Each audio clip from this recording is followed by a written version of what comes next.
Halo Sobat Indo Properti, salam jumpa lagi. Sobat, meski pandemi COVID-19 tidak tahu juntrungannya kapan berakhir, tapi harusnya itu tidak membuat kita pesimis, terutama para pemangku kepentingan di bisnis properti.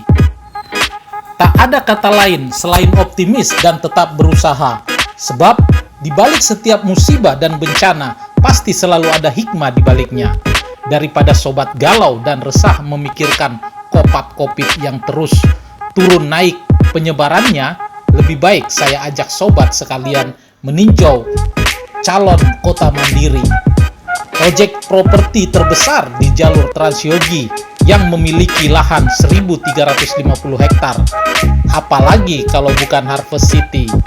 Proyek real estate skala kota ini dikembangkan oleh PT Dwi Guna Tama Rintis Prima yang merupakan konsorsium bentukan 3 pengembang yang terdiri atas Grup Surya Mas Duta Makmur, Grup Duta Putra Mahkota, dan Kalindolen.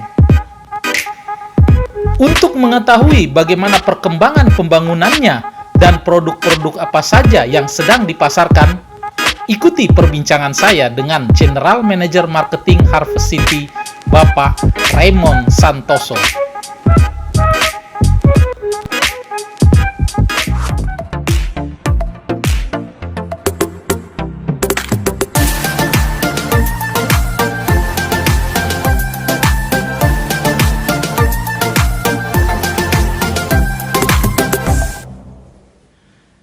Jumpa lagi Sobat Indo Properti dalam acara kita review project Harvest City. Hari ini saya berada di Harvest City di rumah contoh salah satu klaster yang lagi hot, yaitu Hortensia ya Pak ya. Yeah. Saya ditemani langsung oleh GM Marketing and Sales Harvest City, Bapak Raymond Santoso. Yeah. Beliau ini cukup di dunia properti untuk pemasaran cukup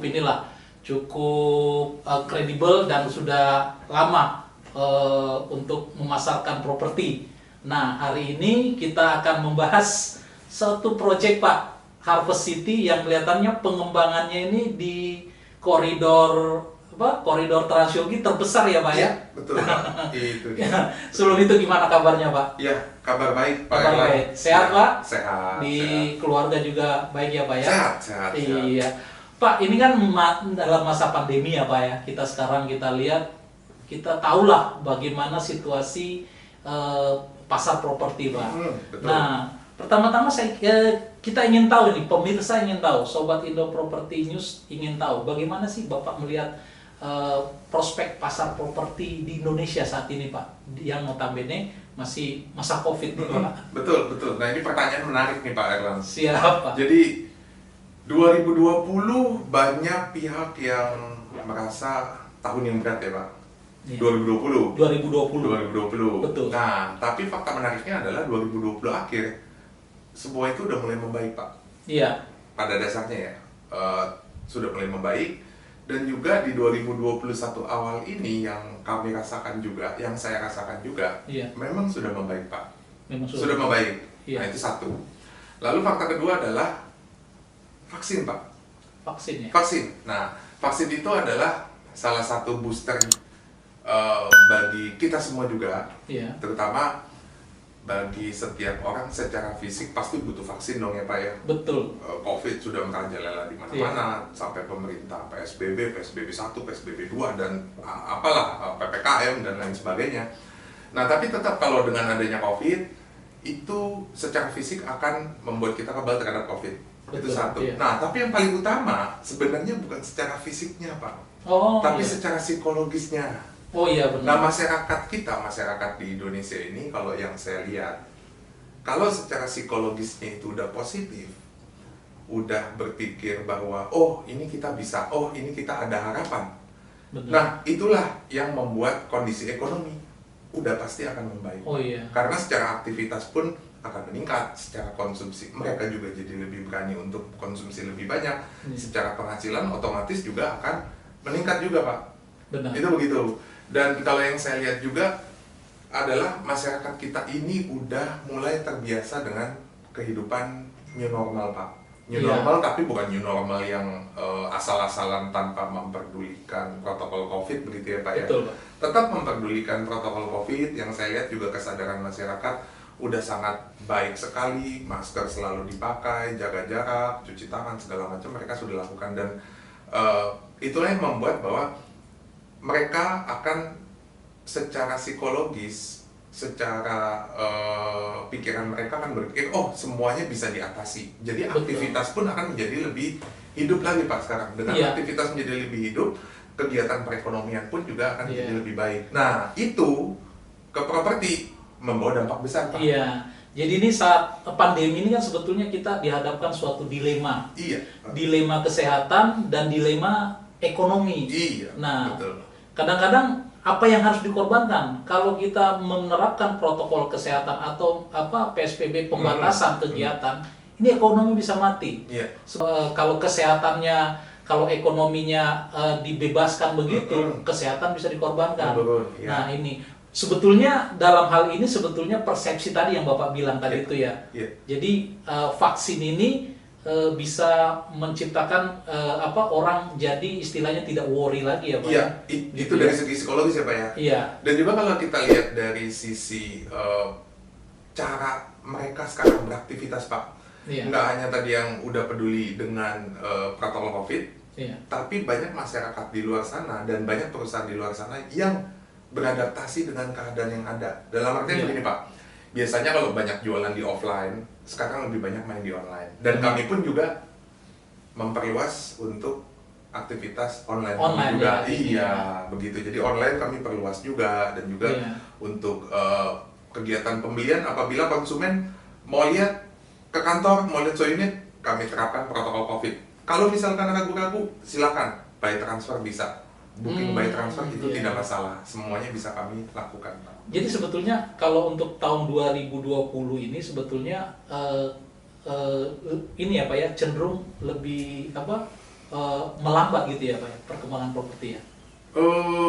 Secara umum ya Pak, secara umum ya. Okay. Tapi untuk di Harvest sendiri yang saya lihat fakta menariknya adalah tidak Pak. Oh. Tetap berjalan aja. Berjalan ya? Iya, berjalan aja begitu. Berjalan, iya. Bahkan dari target juga menutup target kok Pak. Jadi target Harvest City ini kalau lihat untuk tahun 2020 di zaman pandemi malah ini ya Pak ya, mencapai target ya Pak ya? Iya, kalau dibilang jauh dari target enggak. Iya. Tapi ya tipis-tipis lah. Tapi kami masih mencapai. Masih mencapai ya Pak ya, ini ya. Betul Pak. Jadi kalau untuk tahun depan ini kemungkinan juga malah sebetulnya lebih baik karena tadi Bapak bilang ada vaksin itu ya. Selain vaksin apa Pak yang menurut Bapak bisa menjadi indikator pertumbuhan properti itu bisa lebih baik Pak? Rencana pemerintah Pak. Rencana pemerintah pun juga kalau yang saya lihat, yang saya tahu dapat informasinya itu kan pemerintah juga banyak mau menjalankan rencananya di tahun ini lebih agresif daripada tahun 2020. Iya, rencana pengembangan ya? Rencana pengembangan daerah nih Pak. Iya. Begitu. Terutama infrastruktur. Infrastruktur. Nah, kalau udah namanya infrastruktur, kaitannya dengan properti, itu pasti saling mendukung. Berbanding lurus Pak. Begitu infrastrukturnya maju, propertinya pun pasti akan maju. Karena kan infrastruktur itu menciptakan kemudahan akses gitu ya Pak ya. Iya, mendukung. Dia mendukung properti. Iya. Gitu, iya. Nah, sekarang kita lihat ya, kalau ini kan salah satu wilayah atau koridor, kalau kita lihat Harvest Transyogi ini kan cukup ini Pak ya, untuk perkembangannya cukup bagus. Apalagi kalau udah mau masuk Cilengsi ini kan, kalau di Cibubur kita tahu lah, harga itu udah istilahnya mungkin udah stabil ya di angka yang ini. Tapi untuk kesini juga prospeknya yang di daerah-daerah Cilengsi ini juga termasuk wilayah Harvest ini cukup bagus Pak. Gimana Bapak lihat ini Pak? Sangat bagus Pak. Jadi begini, kalau untuk wilayah di pinggir Jakarta,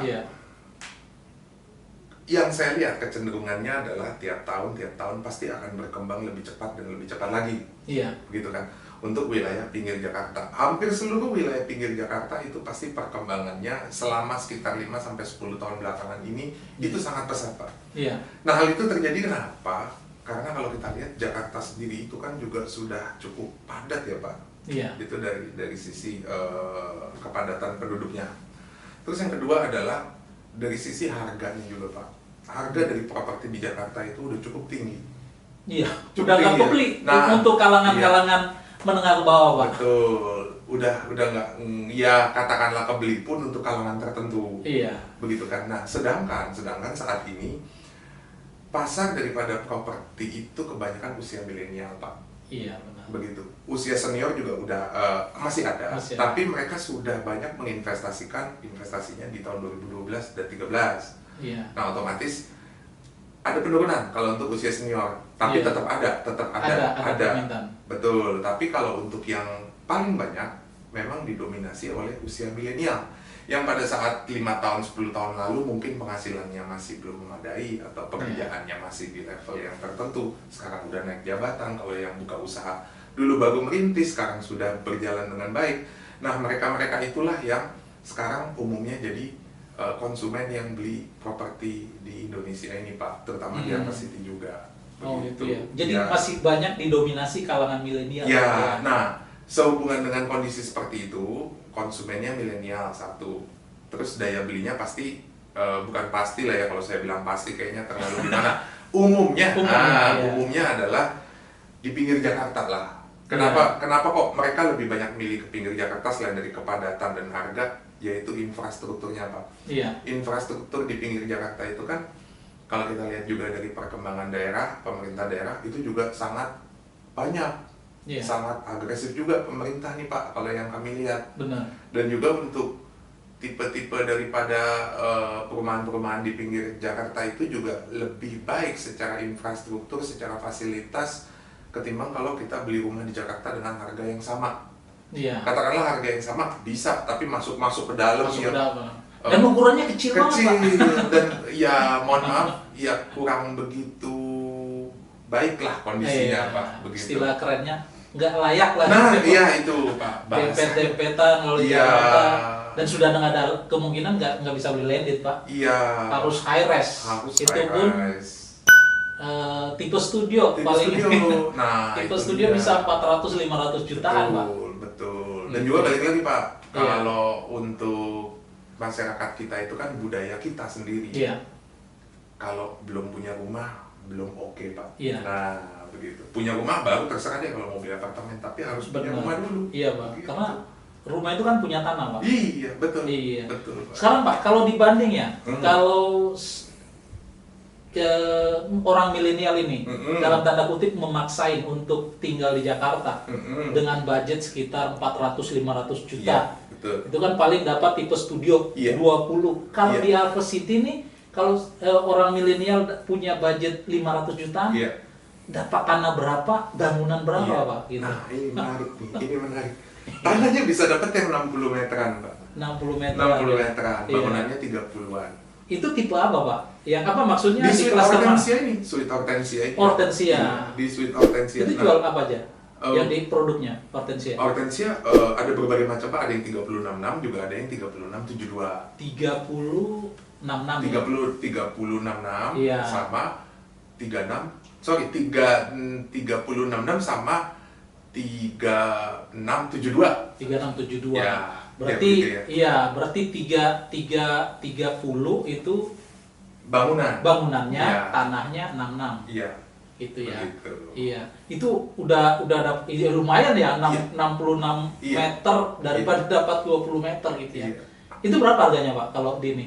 Kisaran Di sini? 500-an. 500-an Iya, ya? Iya, 500-an. Wah, Kurang arti lebih. sekali daripada dapat Iya. di ini ya. Iya, Pak.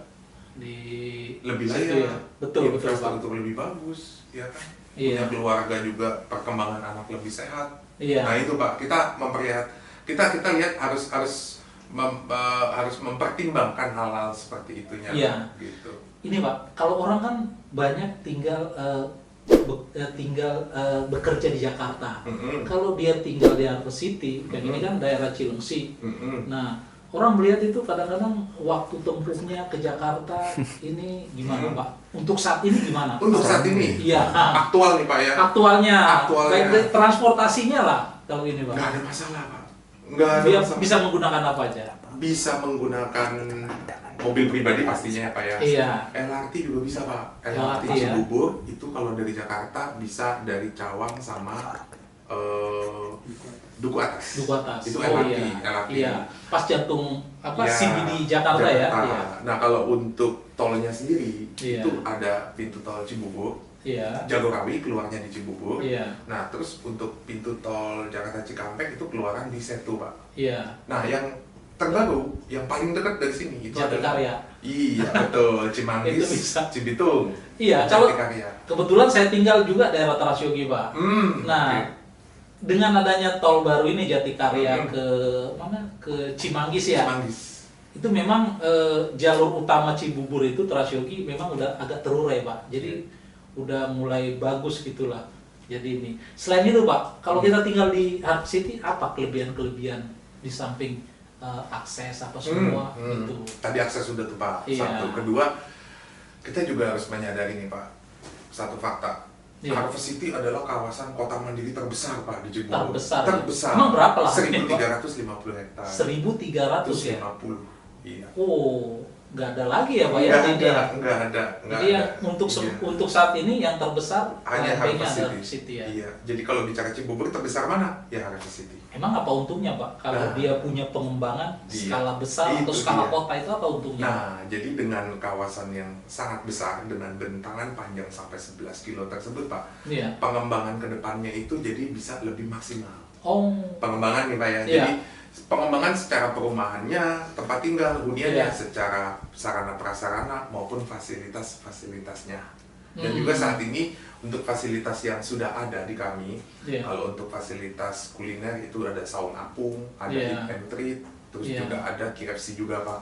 KFC udah ada. Ya, KFC udah ada. Terus juga Standalone ya Pak ya? standalone. Di sini kami standalone semua. KFC mau masuk aja di Iya. Harvest itu menandakan bahwa ini Betul. lokasi prospek Pak, nggak sembarang mereka. Iya, Ini. betul. Nah, itu dia, Pak. Iya. Nah, nanti juga ada beberapa tenan juga yang akan masuk juga. Oh. Nah, terus selain daripada makanan juga kami punya sarana rekreasi juga, Pak. Yang selalu Iya. ramai, selalu ramai. Oh rame ya? Apa aja Pak?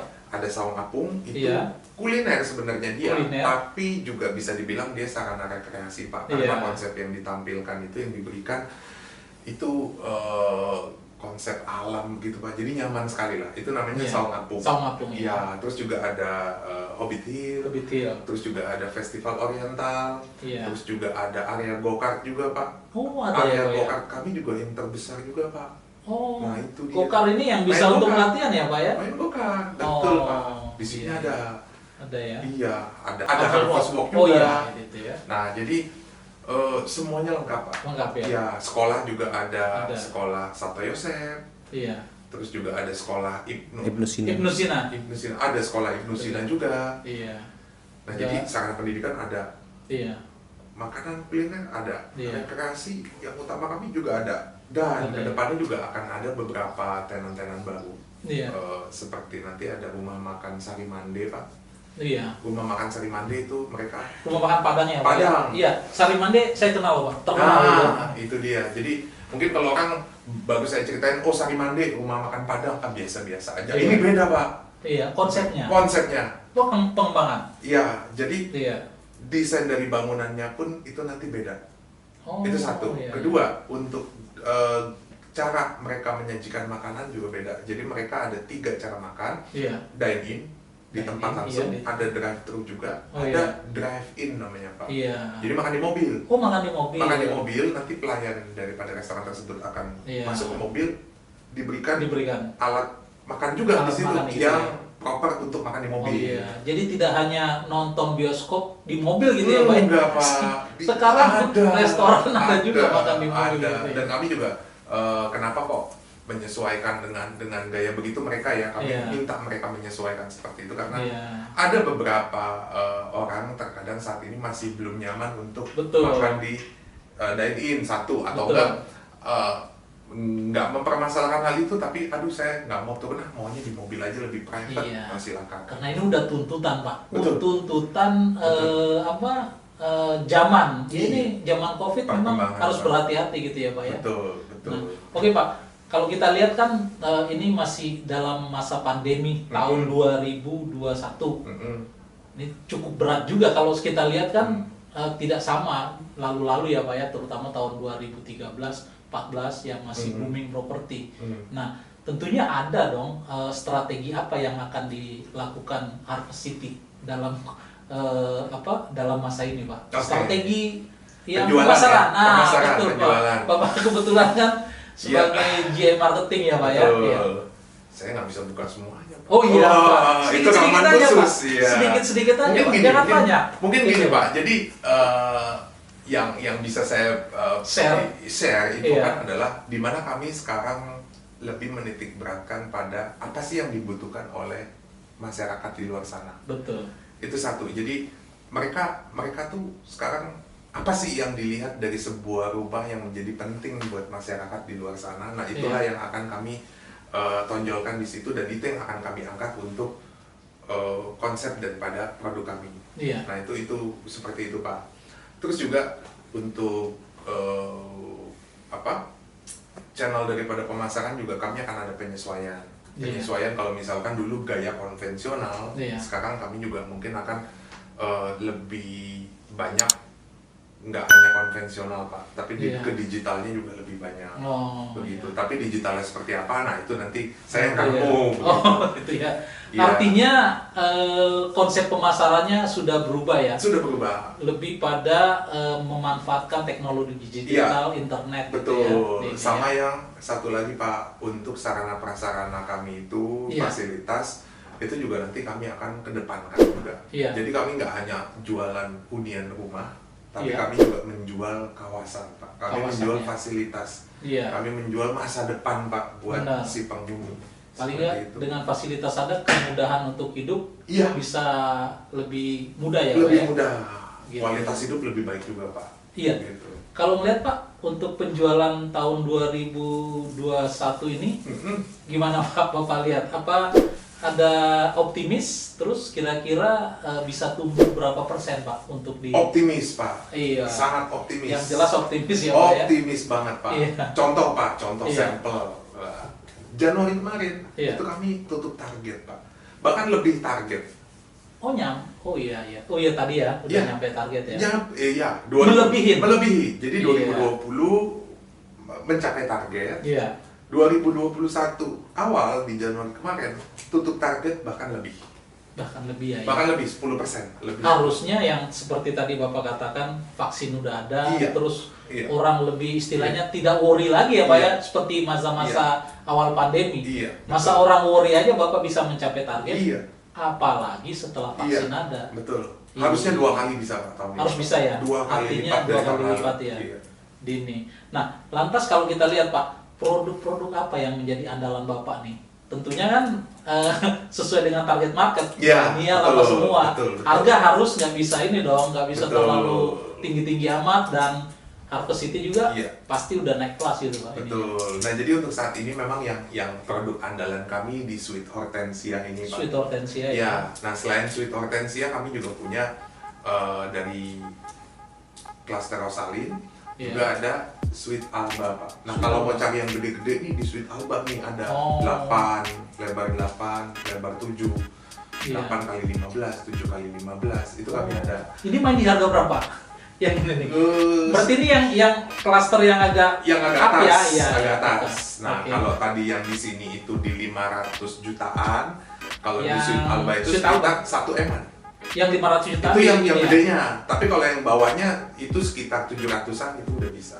700-an sudah bisa Pak. Itu yang besarnya ya. Yang besarnya. Yang kelas-kelas gedenya. Kelas-kelas gede. Ya, mulai 700 sampai 1 M. 1 M. Ada 1 M ya. Iya, betul. Ini ya. Kalau untuk yang 500 juta di sini sama di Salvia juga ada. Salvia ya. Ya, yang baru kemarin yang kami banyak promosikan juga itu adalah di cluster Salvia. Salvia. Salvia di kisaran 600-an Pak. Iya, gitu ya. Iya, 2 lantai 600-an. Dan nanti ada lagi yang baru Pak. Sakura Indica namanya. Oh, ini belum. Belum. Apa kelebihannya itu Pak? Smart home. Smart home. Fitur smart home itu kami Berarti harganya lebih ini dong, tinggi atau gimana? Enggak Pak. Oh enggak? Harganya 500-an juga sama seperti di sini. Loh, Iya. kok bisa harganya bisa 500-an Pak? Pokoknya kami setel, kami kemas sedemikian rupa. Nah, smart home bisa dijelasin Pak? Smart Apa home aja itu ya? nanti kami akan ada CCTV-nya, Oke. terus smart lock juga, Iya. dan juga untuk di Sakura Indika ini kami berikan internet dan TV kabel gratis selama 1 tahun, 12 bulan, Oh iya. begitu. Emang udah ada jaringan internet? Akan ada Pak. Untuk yang di sana ya, Iya. saat ini kan memang masih dalam tahap pengembangan. Iya. Nah kalau untuk vendornya sendiri kami memang sudah menetapkan siapa Iya. untuk jaringan internet maupun smart home-nya, Iya. tapi memang belum diinstal saat ini. Iya, Begitu. tapi yang jelas ketika nanti udah serah terima, udah udah kawasan terima ini jadi. udah ada ya Udah, di ini ya. udah. Karena memang itu udah satu Betul. paket ya itu ya. Betul. Setahun. 1 tahun. Iya. Jadi kalau sudah ada internet nggak usah keluar-keluar lagi. Pak. Nggak Memang usah. orang kerja Nggak usah Pak. kerja sekarang udah pakai internet Pak Iya, ininya. Betul. Lebih banyak di ini betul. nih. Dan desainnya juga bagus sekali Pak. Kami ya itu tadi menyesuaikan dengan selera dan gaya milenial saat ini. Iya. Itu gitu ya, gitu. Pak, ya. Terakhir Pak, Bapak lihat ke depan ini mungkin 5 tahun ke depan Bapak lihat gimana Harvest City prospek ke depan ini. Kan ini kawasannya 1.350 hektar ya Pak ya. Betul. Gimana Bapak lihat prospeknya? 5 tahun Pak. Iya. 5 tahun itu Bapak kesini pasti akan kaget Pak. Kan kaget. Kaget Pak. Ini Udah banyak berubah. udah begini nih. Gitu. Iya. Iya Pak, begitu. Jangan 5 tahun Pak, 3 tahun lagi aja di sini udah banyak berkembang Pak. Banyak Pasti. Iya. Karena di tahun ini pun yang tadi beberapa tenan yang akan masuk Iya. itu juga akan realisasi di tahun ini, dan masih ada beberapa tenan yang antri juga Pak mau masuk sini. Oh, berarti Begitu. ini ya dari tenan-tenan seperti rumah sakit ada? Ada ya. ada Gitu ya, akan masuk sini. masuk sini. Bahkan saya dengar-dengar ini isu selentingan universitas juga perguruan tinggi akan sudah mulai begitu ya. Ada. Cuma saya nggak mau lebih jauh Iya, Pak. iya. Nanti aja kita simpan dulu Betul, itu barang itu. betul. Nanti kalau ini yang jelas dengan masuknya tenan-tenan itu membuat ya betul. investasi harga tanah akan Betul, naik gitu. pasti. Dan Iya. yang utama juga untuk tipe-tipe rumahnya kami akan terus improve dan menyesuaikan dengan yang saat ini Iya. disukai atau yang cocok dengan konsumen di luar sana Pak. Oke Pak, Begitu. Pak Raymond, ini perbincangan kita menarik, mudah-mudahan ada manfaatnya, Iya. terutama bagi kaum milenial yang sedang mencari rumah. Iya. Nah, disinilah kalau Bapak, kalau dari segi kenyamanan, fasilitas, bahkan harga ya Pak ya, Iya, pasti betul. ini. Oh iya Pak, saya lupa Pak, promo-promo apa sih? Oh iya. Ini penting ini Pak, Iya, iya, soalnya iya. orang mau beli rumah kan ya kebanyakan mau tahu promonya paling nggak Betul, betul, diskon lah betul. Pak. Kalau beli rumah, kalau beli apa itu Iya. nggak ada diskonnya itu perasaan gimana gitu Pak? Nggak Perasaan lengkap gitu ya. nggak enak, Nggak perasaan enak ya. kemahalan saya beli Iya, Pak. Nah iya. sekarang apa promo yang untuk tahun ini Pak? Khusus awal tahun dulu Pak. Oke, untuk promo kami saat ini Pak. Iya. Jadi konsumen nggak perlu bayar biaya akad. Nah, itu Akad? kami Oh, nggak subsidi perlu? biaya akad. Iya. kami subsidi. Udah ditanggung sama developer ya. Sudah. Oke. Terus DP-nya pun juga kami ada subsidinya juga. DP, DP. subsidi DP itu Subsidi bisa berapa DP. persen gitu? Nah, kalau DP kan standar kami 5% saja sudah Iya. bisa pengajuan ke bank. Betul. Nah, ada beberapa klaster yang full kami subsidi 5%. Jadi nggak bayar DP dong? Ya, Oh, dibayarin. dibayarin. Wah, Nah, ada mantap. yang subsidinya 2%. Subsidi 2%. Iya. Ya tergantung ini Tergantung ya. klasternya nih, begitu. iya, Dan iya. juga ada subsidi bunga juga, Pak. Subsidi bunga. Subsidi bunga Berapa tahun? 1 tahun fix. 1 tahun Jadi fix, ya. bahkan ada yang sampai dengan si konsumen 1 tahun hanya bayar bunga 0,88% saja. Wah. Itu iya, iya. udah nggak ada yang ngalahin Pak promo ini. Jadi kalau saya mau beli rumah itu istilahnya duit minim pun bisa ini ya Pak ya. Bisa banget Pak. Kira-kira Pak, kalau saya nih milenial, Iya. saya butuh berapa duit bisa 10 juta aja Pak. 10 juta. 10 juta ngajuin ke bank, Iya, udah tanda tangan tanda akad, tangan. punya Yang rumah. penting persyaratannya lengkap dan Iya, itu dia. bankable. Iya. Yang paling nggak ada sangkutan lah sama utang-utang kartu kredit gitu ya Pak ya. Oke Iya, Pak iya. Raymond, terima kasih. Ini Iya. pembicaraan kita menarik. Kalau Sobat Indo Properti penasaran, ya langsung aja datang ke Harvest City lah. Nih wajahnya ya cukup ganteng lah, Pak. Tongkrongannya bagus lah. Cukup ketemu sama Pak Raymond dan timnya. Sekian dulu, terima kasih. Salam jumpa lagi dengan acara-acara kita dan proyek-proyek yang menarik. Terima kasih. Assalamualaikum warahmatullahi wabarakatuh.